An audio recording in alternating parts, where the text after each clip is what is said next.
को बड़ी बड़ी सुंदर स्त्रियां तांबूल समर्पित करने लगी, जरा भी बेकार नहीं आया। जब माया पकड़ने लग जाए तो गोविंद की चरण पकड़ लो, माया अपने आप छूट जाएगी। लेकिन ये माया बड़ी प्रबल है, ब्रह्मा जैसे को भी चक्कर में डाल देती है कि बड़े बड़े देखे ज्ञानी और बड़े बड़े देखे ध्यानी, बड़े बड़े देखे जटाधारी और बड़े बड़े देखे ज्ञानी। या माया के होई कोई दूर, बताओ ऐसो कौन देखे। ये माया बड़े बड़े ज्ञानियों को, बड़े बड़े जब ब्रह्मा को नहीं छोड़ा, लेकिन सत्यता की बात तो ये है कि जो मेरे ठाकुर की चरण में रहता है उसका बाल भी बांका नहीं होता है। मैं कहता हूँ कि भगवान का भक्त भ्रष्ट तो हो सकता है लेकिन नष्ट नहीं हो सकता। तो आज सुखदेव जी महाराज लौट करके आ जाते हैं, सबको इशारा कर दिया कि काम क्रोध को जीत लिया। भागवत सुन करके पढ़ करके सुखदेव जी गदगद हो गए और वन में जाकर अब सगुण ब्रह्म की समाधि में बैठ। अब समस्या ये आती है कि सबसे पहले भागवत सुनी किसने और भागवत सुनने का अधिकारी कौन है। देखिए मैं आपको बात बताऊं, भागवत सुनने का अधिकारी कौन है, क्योंकि भगवान की कथा कभी कभी देवताओं को नहीं मिल पाती। देवता लालायित रह जाते हैं। जब परीक्षित को 7 दिन में मरने का श्राप लगा तो देवता लोग अमृत का कलश लेकर के आए और सुखदेव जी से कहा कि इसको अमृत पिला दो और भागवत कथा रूपी अमृत हमें पिला दो। सुखदेव जी ने कहा, बोले कहाँ तो स्वर्ग का अमृत, क्योंकि स्वर्ग में जाने के बाद फिर पुनः हमें यहीं आना है। आपको एक बात बताऊं, स्वर्ग की बात याद आता है कि यहाँ कोई सभा हो कहीं में, कोई सभा कहीं भी हो, 50 व्यक्ति बैठे हो, अब आप पहचान कर सकते हैं कि ये व्यक्ति स्वर्ग से आया है और ये नरक से आया है। बोलो हो सकती है पहचान? बोलो। स्वर्ग की और नरक की जीव की पहचान हो सकती है।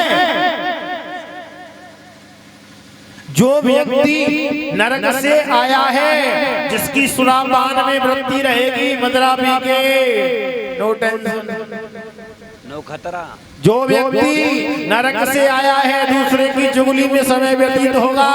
जो व्यक्ति नरक से आया है नीच जने मैत्री, नीच व्यक्ति से उसकी मैत्रिता होगी। ये नरकी जीव की पहचान है। बोले नरक से आया है, नरक का कर्म कर रहा है और फिर पुनः नरक ही प्राप्त कर रहा है। जो जीव स्वर्ग से आया है, देवार्चनम ब्राह्मण तर्पण, देवताओं का पूजा पाठ करना, ब्राह्मणों को तृप्त करना, भगवान की कथा सुनना, यानी जो कार्य करना वो भगवान से जोड़ करके करना। वो जीव स्वर्ग से आया है, भगवान नाम के कर्म कर रहा है और फिर पुनः भगवान धाम को ही प्राप्त होगा।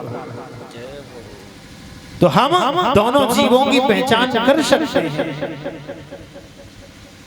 तो आज देवता सुखदेव जी के पास आए और सुखदेव जी ने लौटा दिया और लौटा करके देवता तो बड़े नाराज हुए। अब नाराज हो गए तो ब्रह्मा जी ने एक तराजू ले लिया।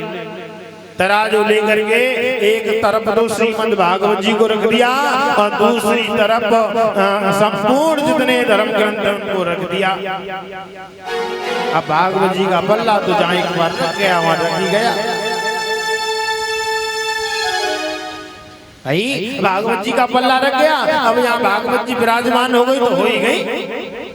भागवत जी के दूसरे पल्ले पर समस्त ग्रंथों को रखा, लेकिन भागवत जी नहीं उठी। आज देवता कहने लगे कि भाई ये भागवत तो वास्तव में भगवान का स्वरूप है। कहने लगे ब्रह्मा जी ये कोई पोथी नहीं है, ये कोई किताब नहीं है, ये श्रीमद् भागवत मेरे साक्षात गोविंद का रूप है। और जो भागवत श्रवण कर लेता है वो जन्म और मृत्यु से बच। आज श्री सूत जी महाराज सोनकादिक ऋषियों को कथा श्रवण करा रहे हैं कि सुखदेव जी तो आज श्रवण ब्रह्म की समाधि में बैठ गए। अब ये परीक्षित कौन है, कैसे श्राप लगा, कहां से उत्पत्ति हुई, इसके जन्म की कथा बताते हैं। कहते हैं कि जब कौरव और पांडवों का युद्ध चल रहा था, जब सभी कौरव मारे गए, एक बचा है दुर्योधन। भीमसेन ने उसकी जंघा को तोड़ दिया है, कस कस के ढीला कर दिया। और आज दुर्योधन जब उसके पैर को तोड़ दिया, थोड़ा रोने लगा, दुखी होने लगा, तो आज गुरुपुत्र अश्वत्थामा आ गया। अश्वत्थामा आकर के कहने लगा कि क्या बात है दुर्योधन, आप क्यों दुखी होते हो? बोले कुछ नहीं, यदि तुम मुझे कुछ मानते हो तो आज पांचों पांडवों को मारो। एक बात बताऊं ना आपको, दुर्योधन ने किसको मारने की बात कही? बाबा गोस्वामी लिखते हैं कि जाके डरते काल डराई,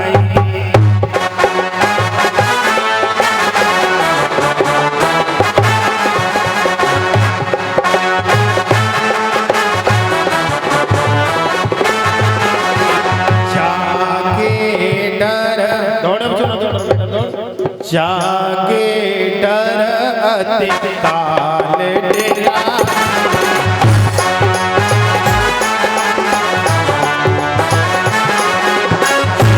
सुर असुर चराचर खाई,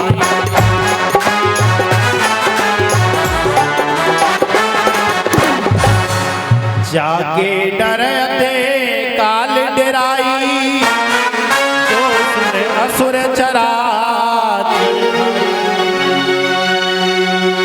दुर्योधन ने अश्वत्थामा को किसके मारने के लिए बोल रहा है? जिसके भगवान ने कृष्ण रखवाले, जिनके सामने काल भयभीत रहता है, थर थर कांपता है, काल की भी औकात नहीं है सांस निकालने की, उनको मारने की बात कह रहा है कि जिसका हो भगवान रखवाला, भाई मारने वाला नहीं देखा।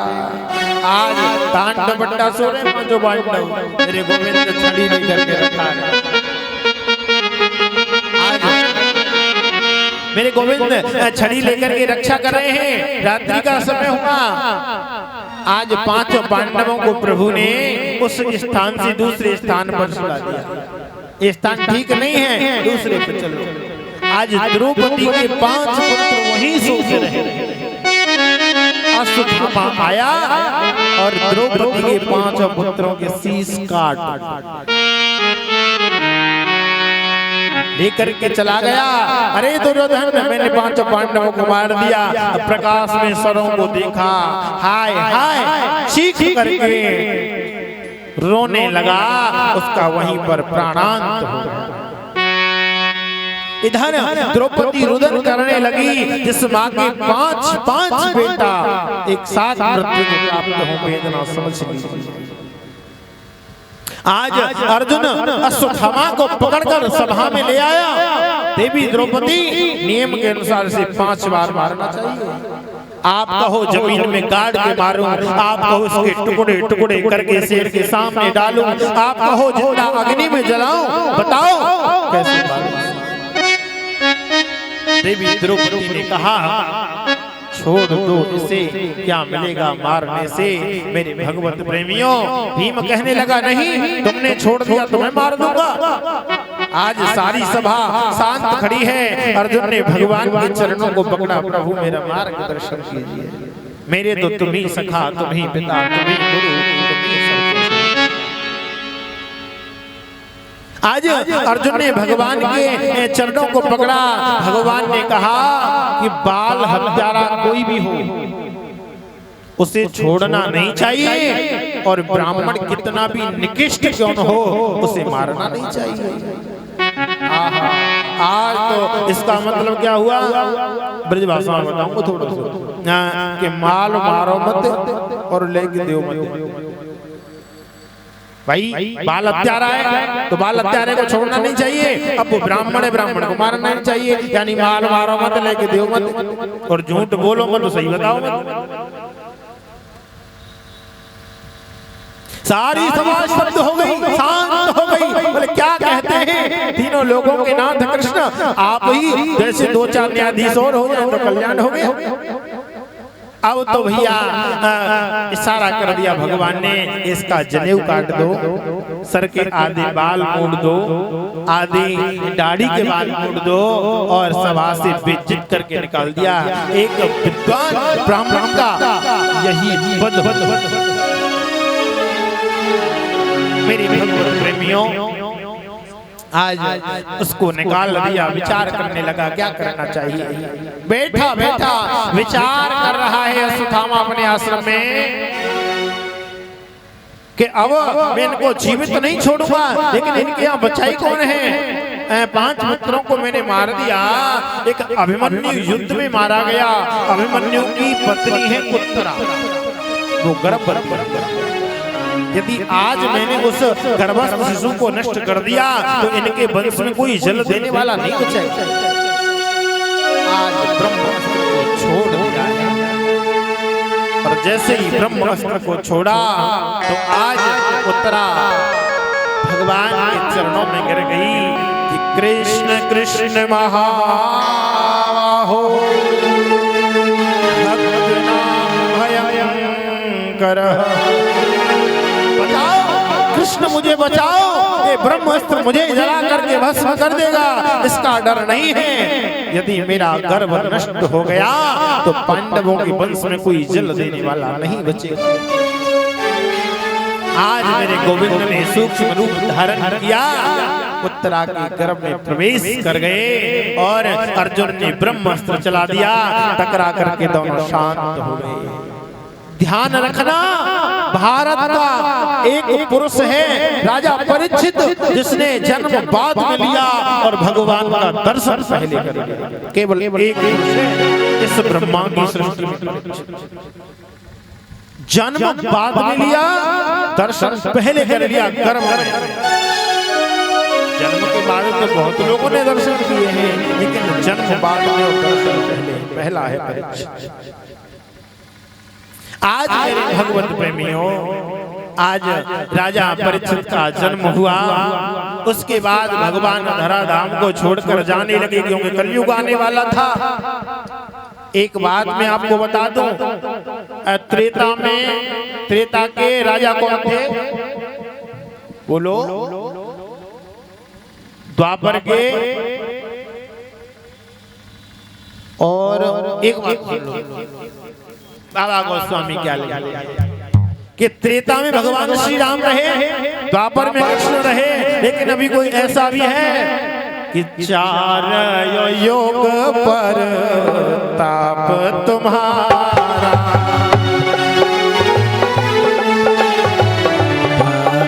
तुम्हारा 4 युग पर ताप तुम्हारा, चारों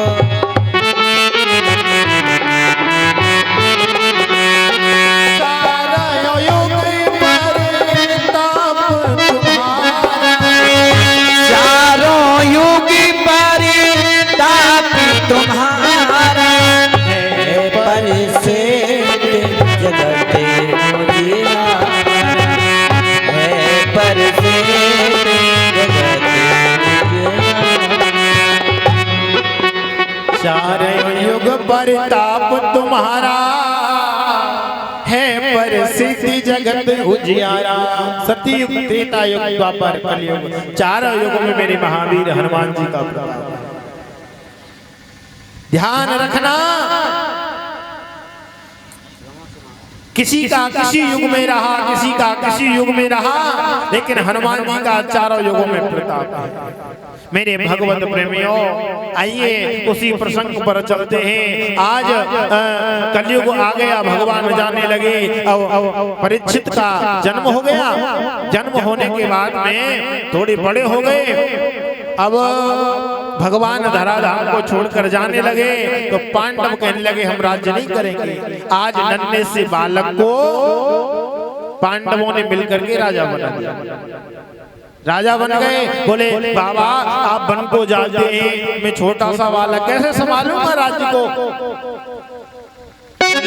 एक बात बताऊं, 3 बात याद रख लेना, कभी संत का अपराध मत करना, अतिथि का सत्कार करना, शरण में शत्रु भी आ जाए तो माफ कर देना। जाओ 3 बात धारण कर लेना, तुम्हारा कल्याण होगा, हार नहीं होगी। आज राजा परीक्षित का राज्य बड़े सुचारू ढंग से चलता है। बड़े हो गए, विवाह हो गया महारानी इमरावती जी से। एक पुत्र भी हो गया जन्मेजय। गाय अपने आप दुग्ध देती हैं, संत अपने आप निर्भय होकर के विचरण करते हैं। बड़ा सुंदर राज्य चल रहा है। एक बार राजा अपने खजाने में प्रवेश कर गया। जब खजाने में प्रवेश किया तो पहले राजा महाराजाओं का नियम था कि जब भी किसी को परास्त करके आते थे तो उसका मुकुट ले आते थे। मुकुट लाया, अपने खजाने में रख लिया। तो आज परीक्षित अपने कौतूहलवश प्रवेश कर गया। अब प्रवेश करके खजाने में मुकुट रखा है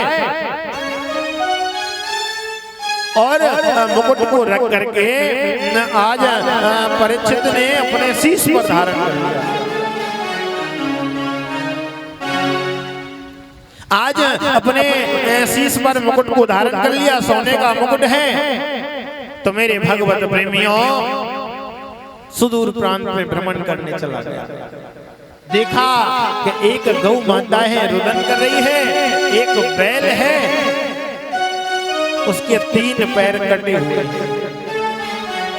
एक पैर उसका बचा है, क्योंकि सतयुग में धर्म के 4 पैर होते थे, सत्य, दया, दान और पवित्रता। अब जैसे युग चले गए, पवित्रता, दया, दान खत्म होता गया, कलयुग में सत्य बचा। आज कलयुग आ गया, अब कलयुग एक पैर को भी काट देना चाहता है। राजा परीक्षित ने जैसे ही कहा, अरे दुष्ट तू इसको मारता है, आंखों के सामने पाप होते हुए देखना महापाप है। आज मारने दौड़ा, चरणों में गिर गया कलयुग, पैर पकड़ लिया राजा। महाराज क्षमा कर दो, याद आ गई पूर्वजों की, क्योंकि शरण में शत्रु भी आ जाए तो माफ कर देना। माफ कर दिया। कौन हो आप? महाराज में कलयुग क्यों आए हो मेरे राज्य में? बोले मेरा युग आ गया है, अब तो मुझे आना ही होगा। क्या विशेषता है, क्या दुर्गुण है? बोले चोरी करना बहुत प्रिय लगता है, पर स्त्री का मन बड़ा प्यारा लगता है, मदरा पान करने वाला बड़ा अच्छा लगता है, बुराई करने वाला बड़ा अच्छा लगता है। अरे दुष्ट, मेरे राज्य में तेरी कोई जरूरत नहीं, निकल जा यहाँ से। आज चरणों में गिर गया, स्थान दे दे। राजा ने 4 स्थान दे दिए कि 4 जगह रहे। अब कलयुग ने विचार किया कि मैं इसके राज्य में आया और राजा पर असर नहीं हुआ तो आने का फायदा क्या? तो कहने लगा कि महाराज एक अच्छा सा स्थान दे दो। विनय करने लगा, विनय करने लगा। और जब न जाने राजा परीक्षित के मुख पर से निकल गया, जाओ कंचन में भी तुम्हारा वास होगा। आज कलयुग ने सूक्ष्म रूप धारण किया और राजा के मुकुट में प्रवेश। इधर भगवान कहते कि धातु नाम अस्मि कांचन, सभी धातुओं में मैं सोना हूँ, वृक्षों में पीपल का वृक्ष। तो फिर भगवान का वास सोने में, तो कलयुग कैसे ऐसे? कहते हैं कि जो ईमानदारी का कमाया हुआ सोना है उसमें भगवान का वास है। जो छल कपट बेईमानी लूट इत्यादि से लिया गया है उसमें कलयुग का वास है। इसका मतलब जो राजा के शीश पर मुकुट लगा है वो राजा का नहीं था, वो जरासंध का मुकुट था और जरासंध को बड़ा चला गया। राजा राजा परीक्षित जो संतों की सेवा करता समीक ऋषि के आश्रम पर चला गया और आश्रम पर जाकर कहने लगा मुझे भोजन दो, मुझे जल दो, मैं भारत का सम्राट परीक्षित आवाज दे रहा हूँ। आज मेरे भगवत प्रेमियों समीक ऋषि तो समाधि में नहीं जान पाया। एक मरा हुआ सर्प पड़ा था, आज राजा ने उठा करके गले में डाल दिया। समीक चला आया वहां से, समीक ऋषि के आश्रम से चले आए राजा परीक्षित। तो आज भक्तों क्या हुआ, श्रृंगी ऋषि आया। श्रृंगी ऋषि ने कहा कि धृष्टता किसने की, मेरे पिता के गले में मरा हुआ सर्प डाला। शिष्यों ने बताया कि राजा परीक्षित आए थे, कमंडल से जल लिया, संकल्प कर दिया कि भारत का सम्राट होने का गर्व है परीक्षित को। जा इस तक्षक के पूर्वजों की आन है, आज के 7वें दिन उसको डस लेंगे और उसकी अकाल हो जाएगी। आज श्राप तो मेरे भगवत प्रेमियों आज श्राप जब लग गया और राजा परीक्षित ने अपना मुकुट उतारा और उतार करके रख दिया। जब मुकुट को उतार करके परीक्षित ने रख दिया तो ध्यान भंग हुआ, अरे मैंने संत का अपराध कर दिया। ऐसे शरीर को मैं एक पल नहीं रख सकता जिसे संत का अपराध किया है। भक्तों 3 बात जीवन में याद रखना, भगवान भी क्षमा नहीं कर सकते। यदि ब्राह्मण की हत्या की, यदि संत का अपराध किया और गौ हत्या की, ध्यान रखना भगवान के रस की बात नहीं है, उनको क्षमा करेगा। क्यों? बाबा गोस्वामी लिखते हैं कि गोदे जो धैनो देव हितकारी,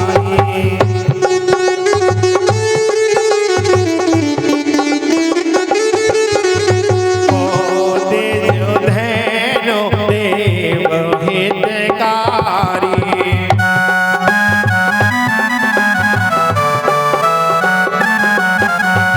कृपा सिंधु मानस तनु